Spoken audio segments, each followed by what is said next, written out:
Greetings, everyone. Welcome to Sword Lab. Another Friday. If that means anything anymore, but here we are. And we're ready to do some fun stuff. So, for all of you who are joining me for the live stream, welcome. Please ask questions in the live chat. Try to get to them as we go. If you're watching us on one of our social media platforms, we will also keep an eye out for comments and questions. So, okay, so we continue our exploration of particular Chinese weapons. And Chinese weapons that have analogs in other things. So we're not going into the weird stuff yet. We'll get there. But today we're talking about the longsword, Changjian, or Shangchuanjian, double-handed sword. Whatever you want to call it, it's essentially a jian, straight sword, two edges, which is used with two hands. So a longer handle, overall longer profile. Historically, these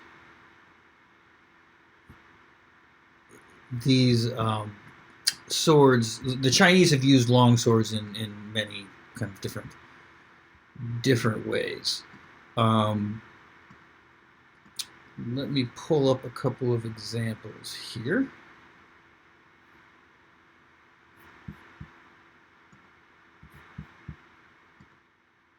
Okay, so Han Dynasty, you see a few of these long-handled swords.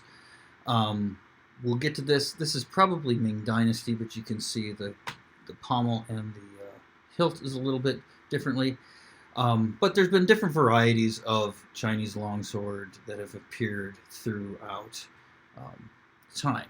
Now, as I've mentioned before, the jian was fairly quickly phased out in military production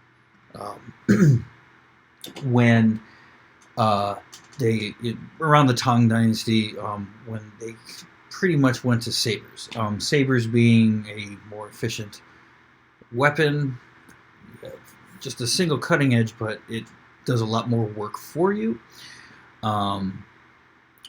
And so they started making the patterns there, and then patterns of jian pretty much stopped being made in the military sense. We'll get to that little tidbit again, but you still see swords, and you still see two-handed swords throughout Chinese history. As most jian became a civilian type of weapon, the two-handed one was popular with collectors.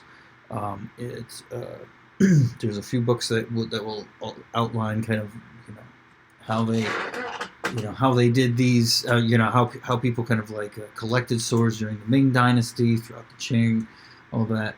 You can see several examples of two-handed sword here.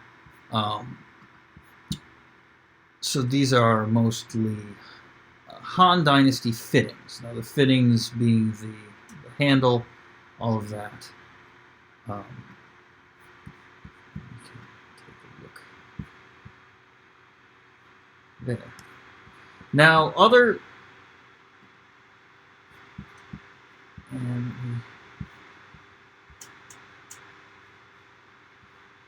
types of as I said, the two-handed sword is kind of seen throughout different eras and has been a popular one in certain circles in certain times.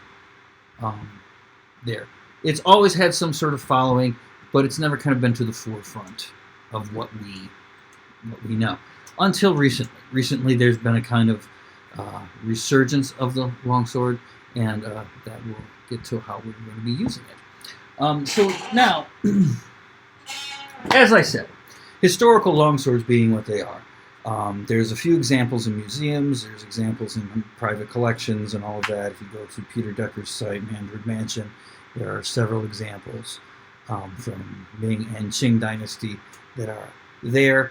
And all of the stats are there as far as length and all that. There's a fair amount of variation in the length and there because there are no standard patterns after they've been phased out of the military. So you have a bit of variation. I have this sword by Hanwei, which is not necessarily a historical design. It is reminiscent of a Qing or Ming era, more Qing era sword, but it has modern features to it. Right now, that being said, the dimensions of this one are fairly common when you look at historical pieces. This has about an 11.5-inch hilt. That's 11.5 inches from the tip of the pommel to, if you can see it, this part of the guard. Okay, so that's 11.5 inches. And this has got a 36-inch blade. Okay, not usual for Jian that you see most, but for the longer ones, you can get into that range. Now, nowadays, we have lots of different kind of practice weapons that we use. And these are going to be a fair bit longer. Now, this is another historical thing by Hanwei. It's semi-historical because, again, like I said, it has modern features to it. But it has the Han Dynasty style hilt, long handle, right? Small guard. Most Chinese are very small guards, right? And a ring pommel, but a cap. Right? Now, one of the modern features that it has is this piece right here, the Picasso. These aren't usually found on Chinese swords until at least the 1700s because it's a Western, and it's a Western technique that was adopted. So you're not going to see them until later periods. So this being a Han style hilt, the Picasso is kind of out of place. The blade is also quite long. Let me give it a good measure here. And give you an actual.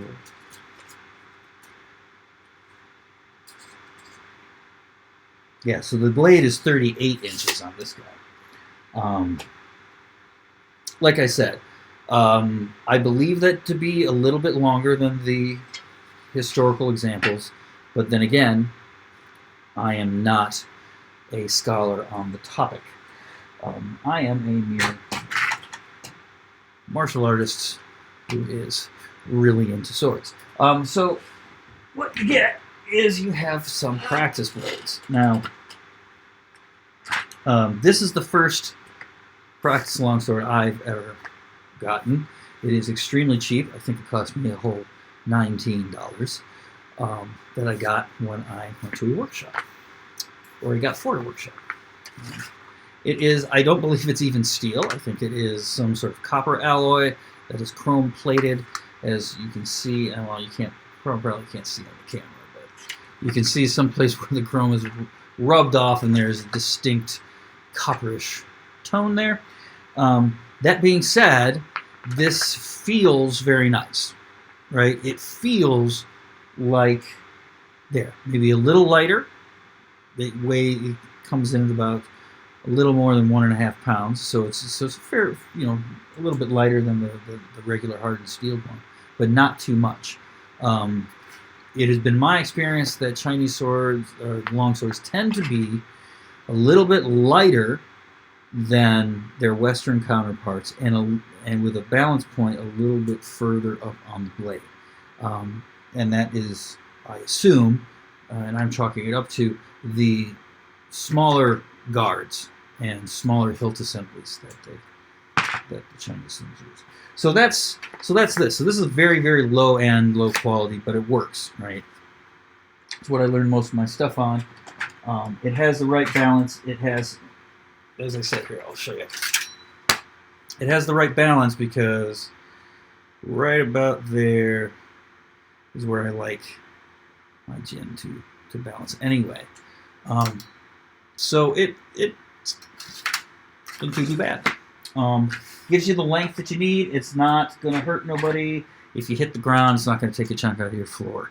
So that's the whole reason for that. So here's another practice sword, but this one is a little bit fancier. So you see it's got a nicer hilt assembly. Got a little bit of engraving there. The brass fittings. So these are nice and solid. Well, it's hollow, but it's a nice, it's a good strong piece. We've got a blade collar here. I have not seen a lot of blade collars on a lot of historical Chinese swords, so this might be a modern thing, but hence it is there. Again, not hardened. It'll take a set, and it's not really, it's not meant for anything but form work, playing around, and technique work. Now, when we get into sparring, you have to move into steel or poly. I do not have a good dedicated steel jian, but we have poly ones, and these are about the same dimensions as the first sword that I brought out, the Swallow sword there. About an 11.5 inch from here to here, right, and 36 inches in the blade. Okay. That's a pretty standard dimension and all of that. And of course, they come in two styles, right? So you have the forward guard, you also have the swoop back guard, whichever you prefer. I haven't found a whole lot of substantial difference between either of them. There you go. So, now, as I said, longsword has kind of gone in and out of popularity, and recently it has gained a lot more popularity. You see it at wushu festivals, you see it at competitions, you see it all that kind of stuff. And much of this is due to this man, Yu Chenghui. Now, Yu Chenghui, Yu Chenghui is an actor, swordsman, martial artist. Both me and Damon Honeycutt were able to study with him when he was taking a tour around America. So we both learned from him, and it's nice when we get together because we can talk about, we have, obviously different perspectives on the same material. So that's always very interesting. Yu Chenghui is really the guy who brought back longsword, two-handed sword, to wushu. His set, which we have multiple versions of in our system, one from me, one from David, but they're essentially the same set, has influenced a lot of this. The man's teaching as well. He was a poet. He was a quintessential martial artist in the kind of Confucian sense. He was a very amazing kind of guy. But anyway, he is really kind of responsible for this. He put a lot of the stuff together, and most of the stuff that you see nowadays is based something off of his research and his work. So he's a primary source. Now, another source that we use, or that I've used to reconstruct Chinese longsword, because the other thing I should mention, that there are no existing documents from the Qing dynasty, I don't believe, of two-handed sword technique specifically. Most of the information that Yu Chenghui took was from Ming dynasty manuals. One of them is one of the ones that I have studied quite some time. I have a translation of it up on the blog, and I'm going through each entry and kind of doing in-depth investigations of what this means. But this text here, which is a section from the Wu Beiji, which is a very, very large volume of military writing published in the Ming Dynasty. The Korean stances are a bunch of stances that are used with the two-handed sword. Now, this was published in, I believe, 1641 or thereabouts. Okay. In the introduction of this manual, he talks that even he had to reconstruct this art from remnants. Right? He doesn't exactly say where he got these remnants. He says he traveled all over and he took pieces from here, there, and everywhere. But even by the end of the Ming Dynasty, two-handed sword evidently was considered to be a fairly rare or lost art, according to that, and that's there. Now, ironically, this is the oldest, to my knowledge, publication and manual and description of longsword technique in Chinese martial arts. So, there you go. By the time the first manual was written on this weapon, the weapon had kind of gone out of vogue. So there you go. Now, of course, he's probably talking specifically about a military context, but that being what it is. So, most of the stuff that we do here is going to be based on Yu Chenghui's work as far as physical stuff, because we don't know what the original stuff looked like, obviously. We just have to guess. And we're going to make these guesses based on what we know, and obviously we know something different than them. So it's going to be, this. So when we're reconstructing something, we know that these are approximations, these are guesses, these are hypotheses. But there you go. So I'm going to use this guy here because it has a relatively shorter blade. And we can go through some of the ideas. Okay, so Jian technique a lot of times is, right, as we were talking about, it's very flow oriented. It's light. It's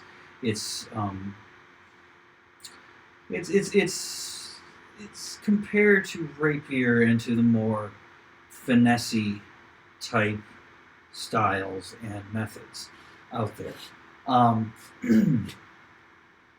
With longsword, with a longsword here, you have the added benefit of some leverage, right? So most of the techniques that we're going to see done with a longsword, right, are going to be very much more like a staff type of technique. We're going to do a lot of binding, right, coming in here, using the leverage there. We're also going to use its length, right, and its reach. So I'm going to be able to reach out, right, with more powerful strikes. Since these are lighter weapons, you can let go and you can use them one-handed. So unlike, say, like Bastard Sword, or not Bastard Sword, Zweihander or something like that, one of these gigantic swords or whatever, where you're going to be using it with one-handed in a very limited fashion. You can actually use this. This is about this is just shy of, I want to say it's about 2 3/4 pounds. This weapon here, but it is very nicely balanced. If you get it balanced, it moves very, very nicely, one-handed or two, right? And you can see that. So the techniques with the longsword are going to be definitely going to be more full body, right? And we're going to go here.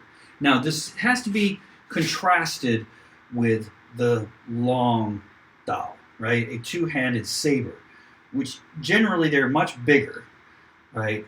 And they're going to be dealing far more with more powerful kind of stuff like that, right? Whereas we are going to be using this in as malleable a method as possible. And actually, maybe what I should do is change, even though I don't quite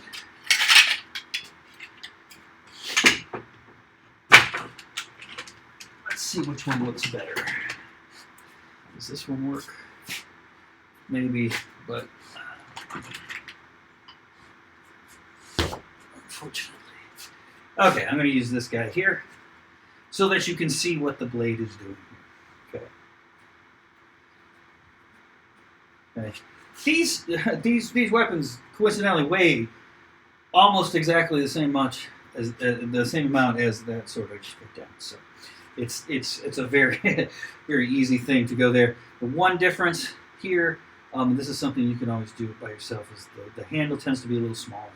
So I think because it's making room for gloves. But anyway, okay, so we've got this. Now we're going to go back to the idea that we talked about in Yuda Yu's thing with the stick. But remember, his stick manual was called Jianjin, or Jianjin, which is basically sword classic, or Jianjin.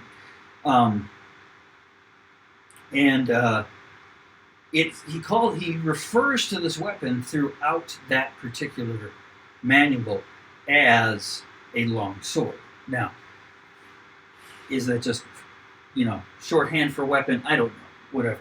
But the fact of the matter is you're going to use a lot of stuff from that idea when you're using here, okay? Because you have two hands on it, you now have the dynamic of both of your arms either adding, subtracting, or getting in the way. There's just an extra thing there. Now it adds support, but stability is always, remember, at a detriment to flexibility. So the more stable you are, and the less mobile you are. Now, there are definitely things that are important, but one of the most important things here is when you're going with two hands, it's the rear hand which wants to be producing most of the power. Okay, you don't really want to be using too much of this to actually power it, right?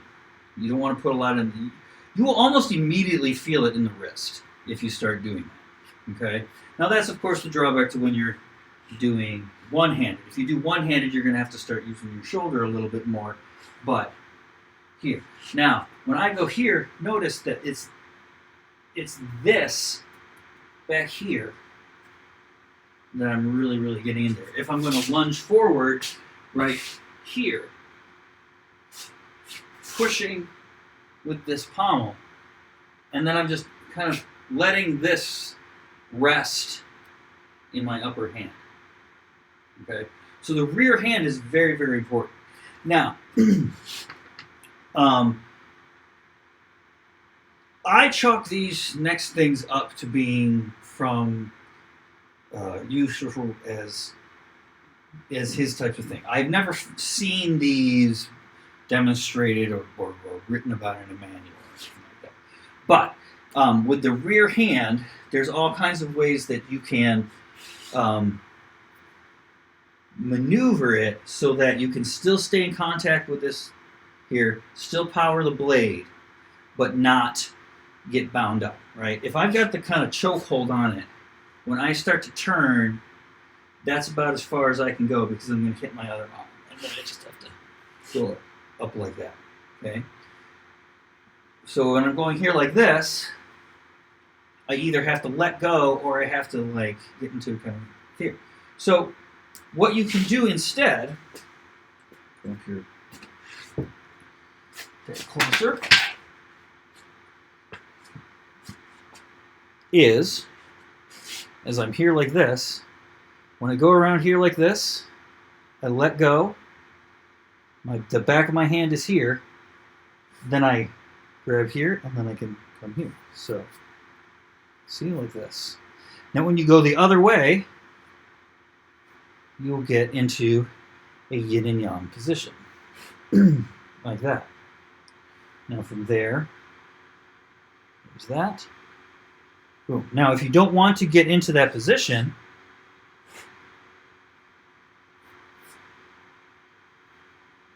you're just going through like that. And what you're doing is you're pushing this pommel through your movement.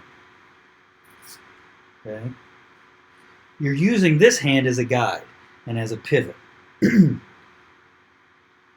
Level, distance, and all that kind of controlled by the front hand. And then the back hand goes in here. Now, when you get your waist in there and you use a lot of that stick technique, because you've got your arms crossed a lot of the time, right?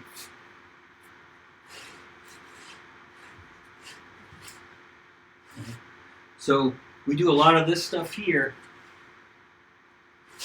where we come underneath, right?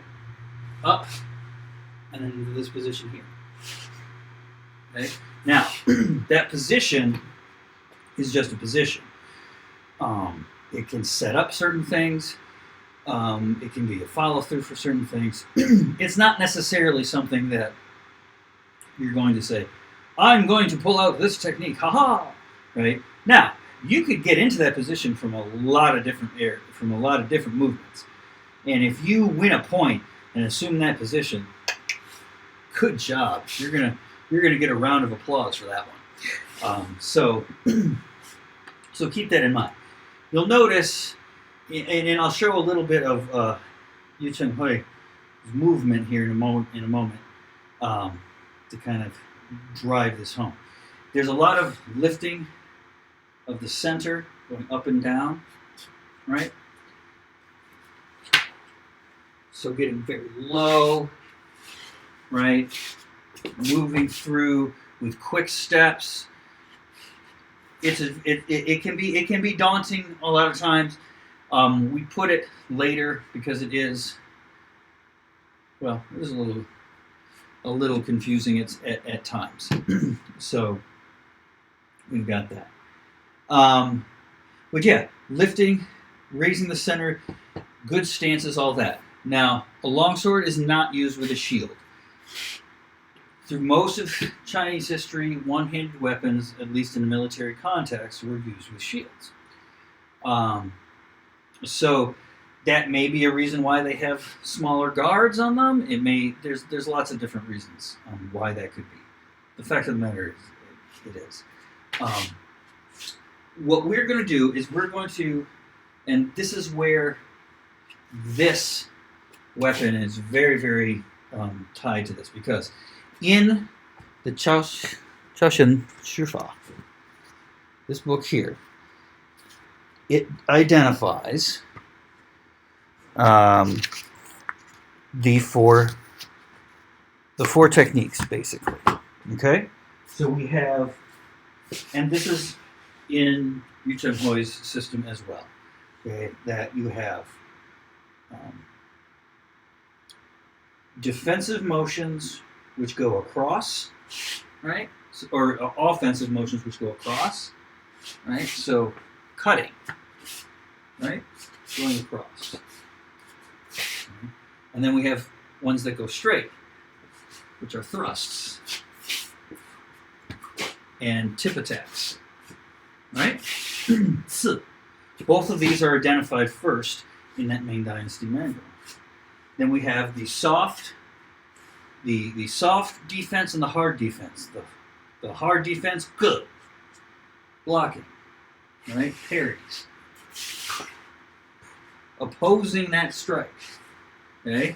And then we have shi, which is deflections, using the flat of the blade and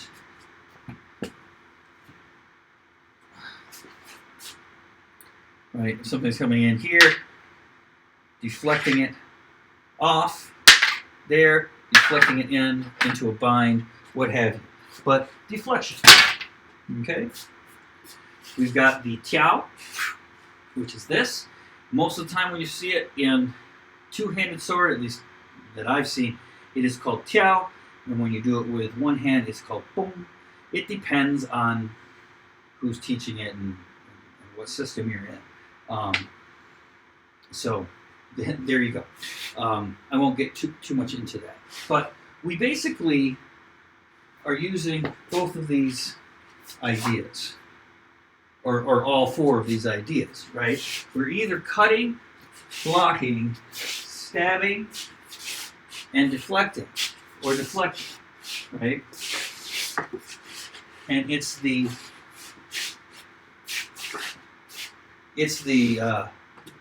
interaction of those things which give us the techniques here. So if you were to start with longsword, and you wanted to use two-handed sword and not saber, like not a single edge, but a double edge, you want to go through that kind of thing, right? You want to work on your different cuts, and it doesn't matter what system you're using, you'll probably end up with the same cut. You can use our sheet show very, very easily. That form was actually first developed as a longsword learning set. So there you go. So here, the stabbing, right? When you're here, we tend to turn it out, right, when we're doing that. And a lot of that time is because we may very much of the time be thrusting in opposition to our opponent's weapon. And if that's the case, that means the weapon is against mine. We're sword to sword, blade to blade. And I thrust like that. Now, if I just thrust straight, they could move and move me off the line. So I try to counteract that by twisting in, and hopefully they get deflected off. So there's where you got your shi, you got your si. Okay. The basic exercises that you see in Shicho are pretty much the same. If you wanted to change it up for longsword, what you would probably do is, instead of going all the way around your body here like this, is do what? You go here, right? And it's just that block.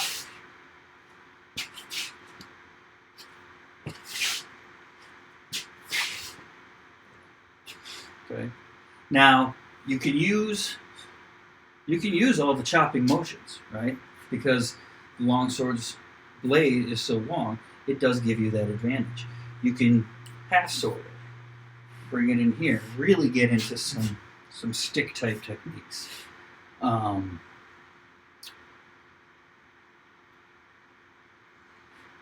Yes. So, okay. So, and you can also do, the kind of normal gen stuff with it as well. So you've got that added to it.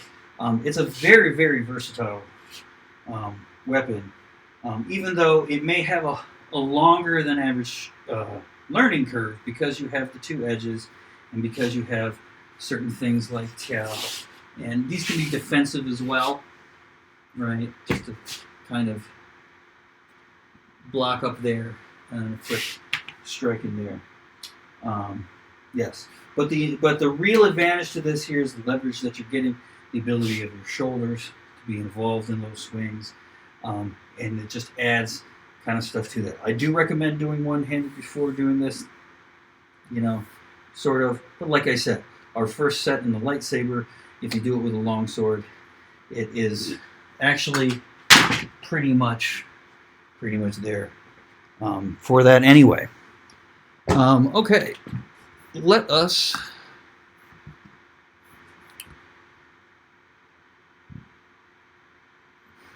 okay, any questions? Got a couple things here. No questions yet. All right, so one thing, let's try to bring up. Next, I like to. There we go. So here is a performance of Yu Chen Hui's. Introduce to you Master Yu Chen Hui. 有请玉琴卫师傅。 So this is the two-handed sword form that he developed here, or some version of it.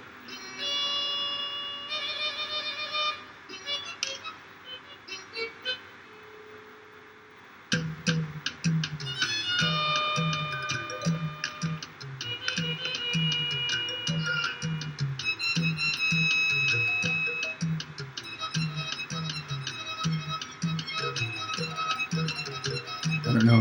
It moves very fast, but you can sometimes see his handwork there.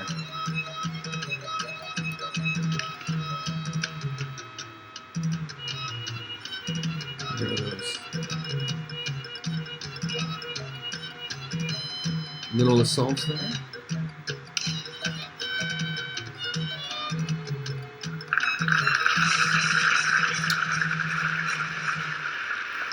Yep. So that's just a little example of, you know, kind of where a lot of this stuff comes from. And you can see the different, the kind of different hand motions that he's doing. Like I said, if you looked closely, I'll link to that video in the description here. You can see him doing the thing here. He does another thing too, which I never adopted really, but I know Damon did, and we kind of figured out a reason for it being in the same vein as this guy here, but coming up and grabbing the hand like this, or grabbing the guard. You'll see him do that a couple of times with the rear hand.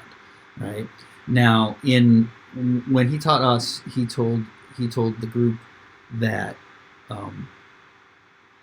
a lot of that was due to the fact that they did not have long swords back then. They just had regular handled jin, so they had to scrunch up on the handle. But who knows? I do know though that if you're kind of going down low and you're coming in here, here's where you get into that bind. If you just slip this down here, and you can push here on the hand, that will work. That will work too. That's probably more of something that you would find in a binding situation, where I'm in contact with the other person's blade, right? And they're right down here, so I want to put as much resistance right down here by the hilt as I can, right? If they start moving up on the blade, I want to move my hand down because I want more of that fulcrum, right? So there you go.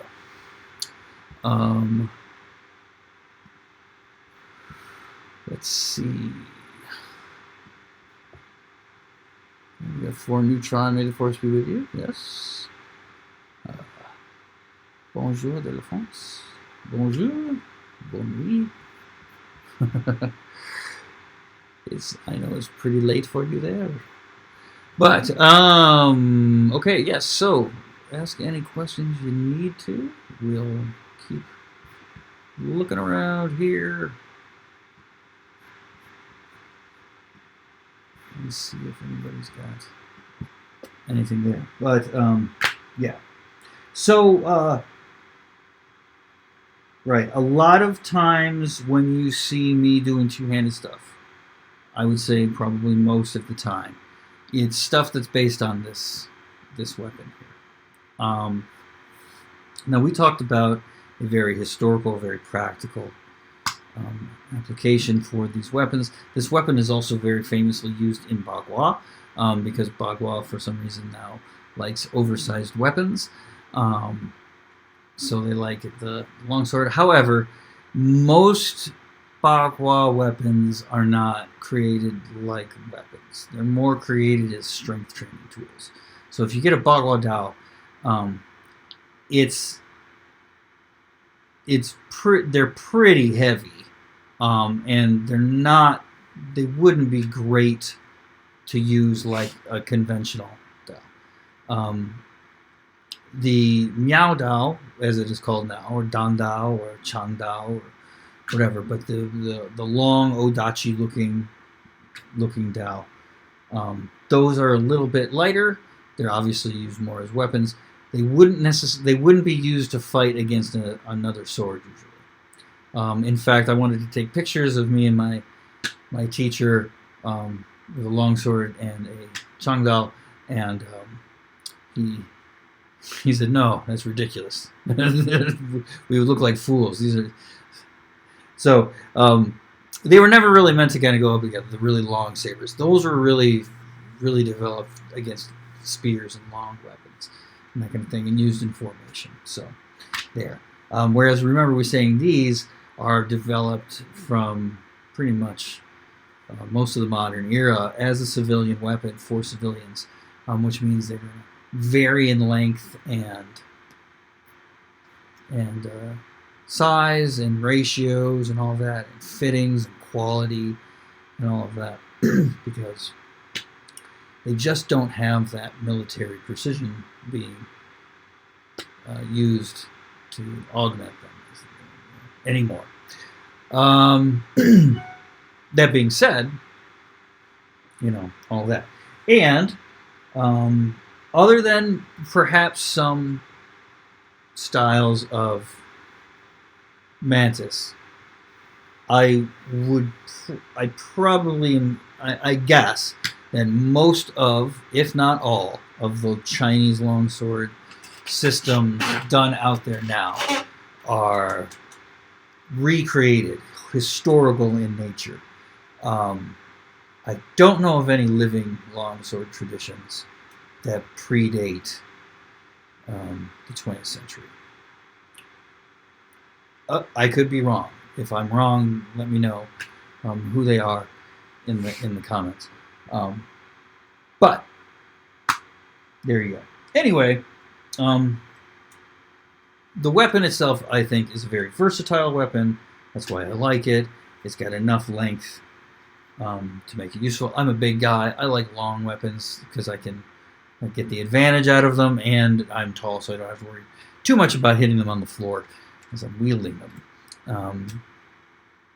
So I like the longer weapons.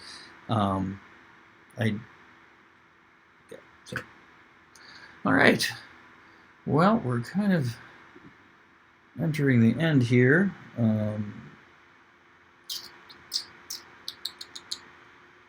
See if there's any more talk.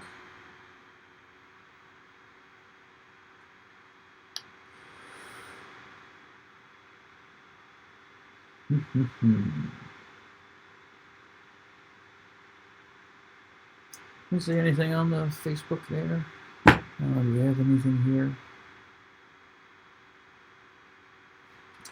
Don't see much.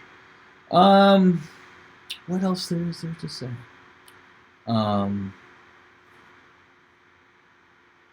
If you lurk into some of the Chinese martial arts groups, especially the historical weapons ones and stuff like that, you'll see a lot of argument, about a lot of this stuff. Most of those arguments don't really amount to too much. We don't know what the, what exactly the use of these things looked like. Obviously, we don't have any film from the time. We have a few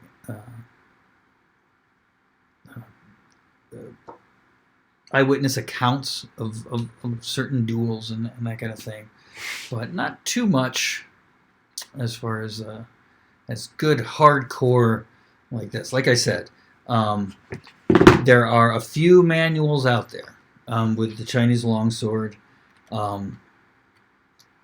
Anything before like the 1950s. I don't know if there's anything from the 1950s. I don't know if there's anything before Yu Chenwei did anything, but I will have to find that out. But anyway, most of the stuff that's out there, the Gentleman's Sword, which was a reprint of this, of Zhao Xin Shifa.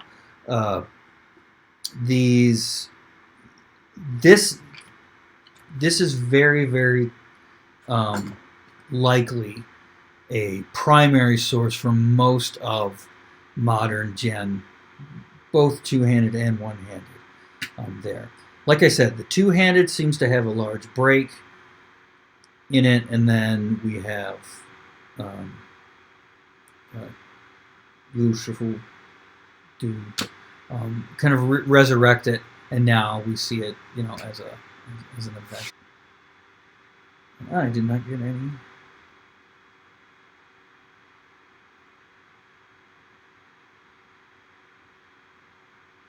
I did not get those. There. Yeah. Okay. So how did soldiers carry long swords on their person? It's just a scabbard. This, like I said, soldiers haven't used them in a while, so that's not really a concern. But generally speaking, this thing here is your belt is looped through it, so it stays on your belt here.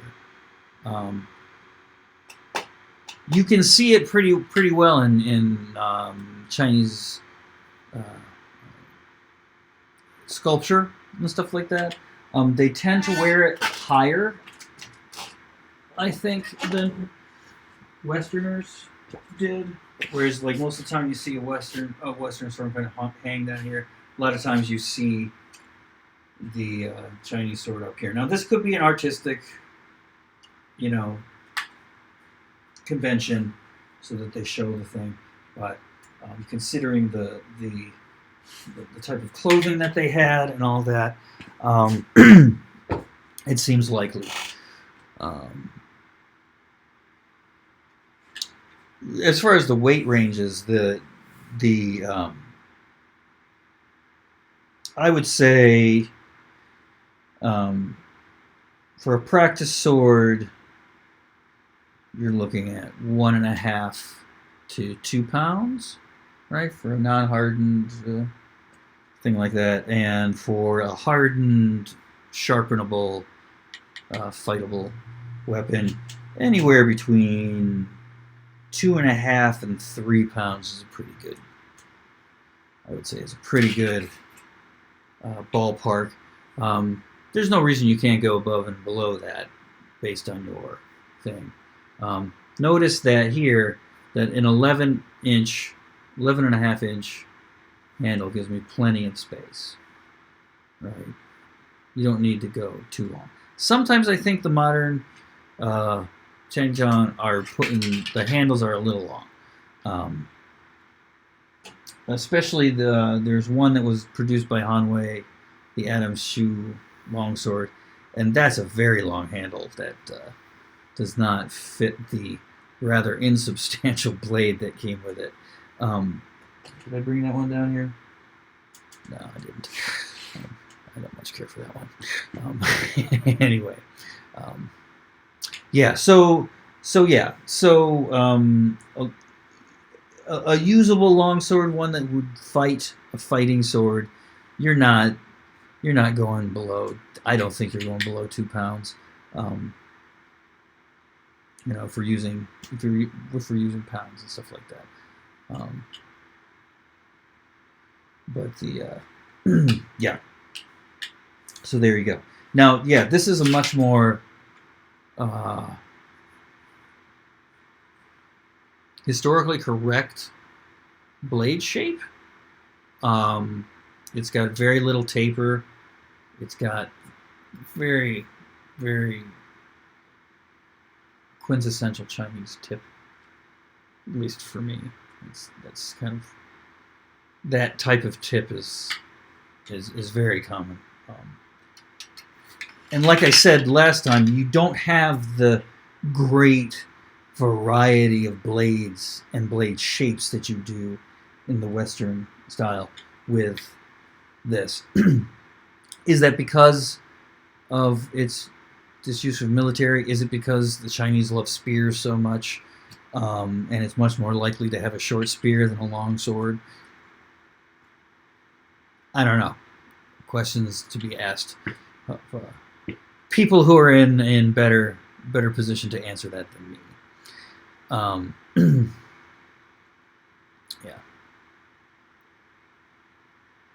Okay. As far as if you are following us with the lightsaber,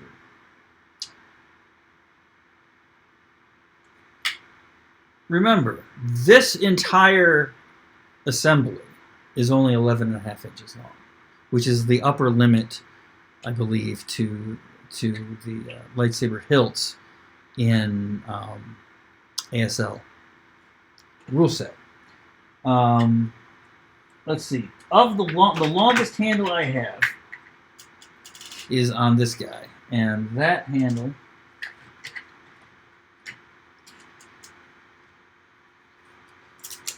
is 13 inches. So, and this can get a tad long, right? It's not too bad, but it can be a little long. So when you're thinking about hilt lengths, so many hilts are way longer than a sword hilt, than a sword handle, and you're getting into kind of long-handled or kind of like hybrid weapon range. You know, an 18-inch hand. I don't know if I've ever seen an 18-inch handle on an actual sword that wasn't gigantic, right? Like a Zweihander. Those have really long things, but those are big swords and can be upwards of 6 pounds. So, not insubstantial. But just remember that 11.5 inches is about, and I have a bunch of Western long swords, which I can, we can show. Hopefully, maybe I'll get Vornock, Matthew, to come in with me, and we can talk about Western long swords and the like as well. But they're not. The handles are not as long. Now, of course, with lightsabers, you have all kinds of greeblies and electronics and stuff like that. So it's difficult. You have to mash things in there. But keep that in mind. Small, most long sword handles, most two-handed sword handles, are, at least in the straight sword variety, are much shorter than what you're getting in a lightsaber hilt, which can be. I think the smallest ones are like 9. So there you go. So keep that in mind. Okay. Well, we're kind of coming here to the end. Hopefully I got to all the questions here. I've been able to find them on the event.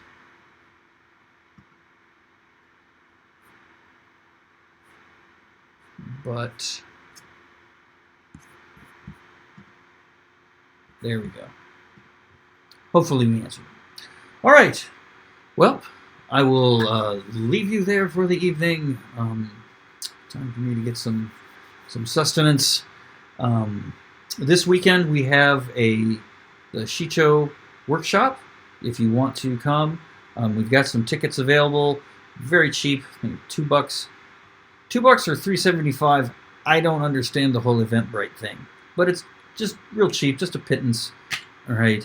Come in, and then you can actually engage in the class in a Zoom call, and we are going to go through the Dulon, the form, very, very meticulously, talk about how things are used and all that kind of thing. So, if you can make it, we would love to have you. Go ahead and check the link. We'll put a link down for the event in the description. If you're on Facebook, just check our page, and it should be front and center right over there. All right. Well, that is it for me. I will leave you all to practice and get good at good at one technique. That's all you need to do. Just one. Right? It doesn't even matter what it is. Right? A thrust, a block, I don't care. Whatever. Just pick one. Practice that. All right. Well, we will see you tomorrow for Saber class, and then Sunday for the workshop, Hopefully, we'll see you all there. Have a good day. Be safe. Be healthy. Patience, practice, perseverance, and happy sabering.